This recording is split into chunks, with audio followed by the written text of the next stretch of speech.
The Hollow-Eyed Man.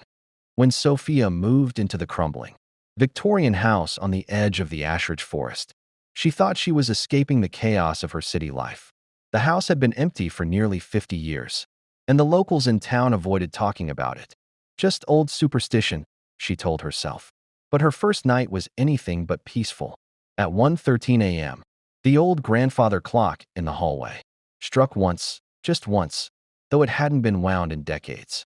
She tried to laugh it off, but something felt wrong. Cold, like the air was holding its breath. The next night, it happened again.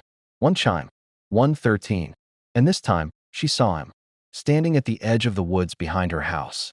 Barely lit by the full moon was a tall man in a black coat.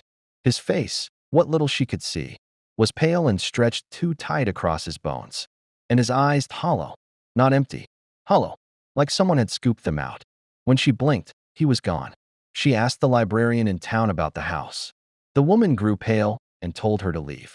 She whispered about the hollow-eyed man, a local legend, a former mortician who went mad after a fire took his family.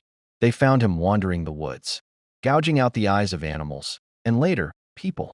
He was hung in 1876, but locals swore his spirit lingered, drawn to anyone who disturbed the house he once lived in. Sophia tried to ignore it, to tell herself ghosts weren't real. But every night, the clock struck once at 1:13. Every night, the man came closer, until one night, she woke up and the clock was ticking. Loudly, its hands spun, violently before stopping. 1:13. There he was, standing at the foot of her bed. No sound, no breath, just the horrible emptiness where his eyes should be. She screamed, but no one heard. They found her 3 days later. Eyes missing. No sign of a break-in, just the sound of ticking, and the faint smell of embalming fluid in the air. Now, if you're ever near Ashridge at night, and you hear a single chime at 1:13, don't look outside. He's already looking in.